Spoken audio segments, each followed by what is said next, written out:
Panorama group, जो सोचता है वो करता है। भारत की धरती पर हजारों वर्षों से आदिवासी समुदायों का अस्तित्व रहा है, जिन्होंने अपनी अनूठी संस्कृति, परंपराओं और जीवन शैली से देश की सांस्कृतिक विरासत को समृद्ध किया है। इन्हीं में से एक प्रमुख जनजाति है कोल जनजाति, जो झारखंड, छत्तीसगढ़, मध्य प्रदेश, ओडिशा, उत्तर प्रदेश और बिहार में पाई जाती है।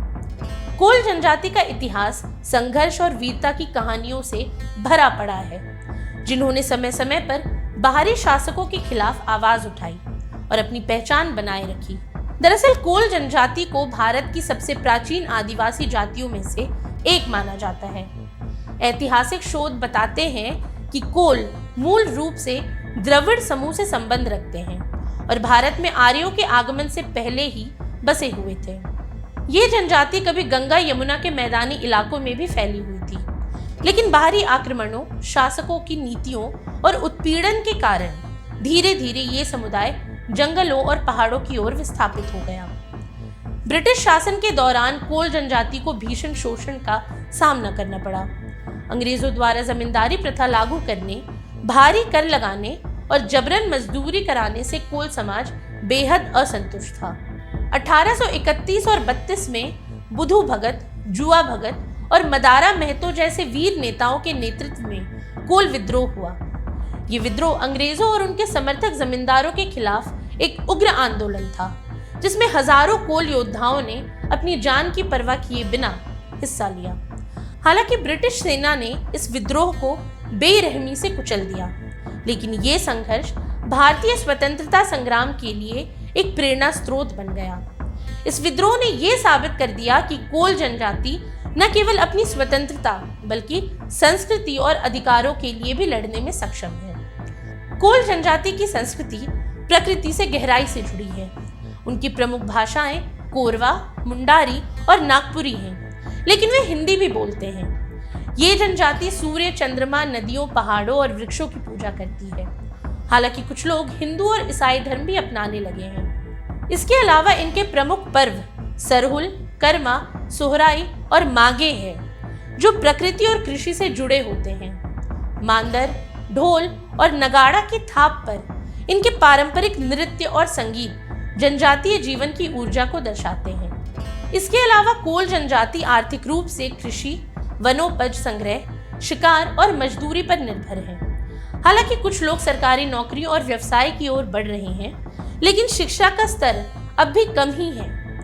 वन अधिकारों को लेकर विवाद और औद्योगिकीकरण के कारण विस्थापन इनकी बड़ी चुनौतियां हैं। इससे न केवल इनकी आजीविका प्रभावित होती है, बल्कि सांस्कृतिक पहचान भी खतरे में पड़ रही है। इसके अलावा कोल जनजाति को भारत में अनुसूचित जनजाति का दर्जा प्राप्त है, जिससे उन्हें विशेष अधिकार और सरकारी लाभ मिलते हैं। ये दर्जा उन्हें सामाजिक, आर्थिक और शैक्षिक रूप से सशक्त बनाने में मदद करता है। वन अधिकार अधिनियम 2006 के तहत कोल जनजाति को जंगलों पर पारंपरिक अधिकार प्राप्त है। इस अधिनियम के माध्यम से वे अपने पूर्वजों की भूमि पर अधिकार स्थापित कर सकते हैं और जंगल से मिलने वाले संसाधनों का उपयोग अपनी आजीविका के लिए कर सकते हैं। ये अधिनियम उनके आर्थिक विकास और सांस्कृतिक पहचान को संरक्षित रखने में सहायक साबित हुआ है। शिक्षा और रोजगार के क्षेत्र में भी सरकार द्वारा कई योजनाएं चलाई जा रही हैं। एकलव्य मॉडल स्कूलों की स्थापना की गई, जहां जनजातीय बच्चों को गुणवत्तापूर्ण शिक्षा दी जा सके।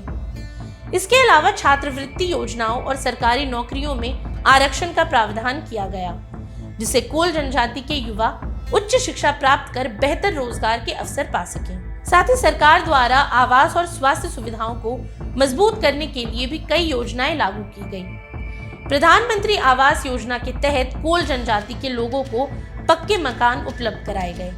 वहीं आयुष्मान भारत योजना के तहत उन्हें मुफ्त स्वास्थ्य सेवाएं दी जा रही हैं, जिससे वे आर्थिक रूप से कमजोर होने के बावजूद बेहतर इलाज प्राप्त कर सकें। अब गौरतलब है कि कोल जनजाति भारत के संघर्षशील और गौरवशाली जनजातियों में से एक है, जिसने समय समय पर अपने अधिकारों के लिए विद्रोह किया और अपनी संस्कृति को बचाए रखा।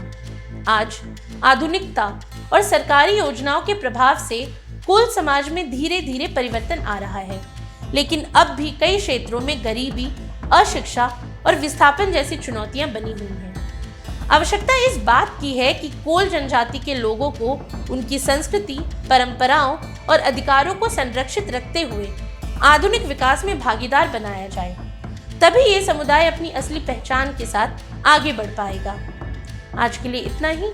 ये सामग्री आपके लिए जुटाई थी उर्वशी शेखर ने और वीडियो संयोजन किया था राहुल कुमार ने। ये वीडियो आपको कैसा लगा हमें कमेंट सेक्शन में ज़रूर बताएं और ऐसी तमाम रोचक जानकारियों के लिए बने रहिए न्यूज़ हार्ट के साथ।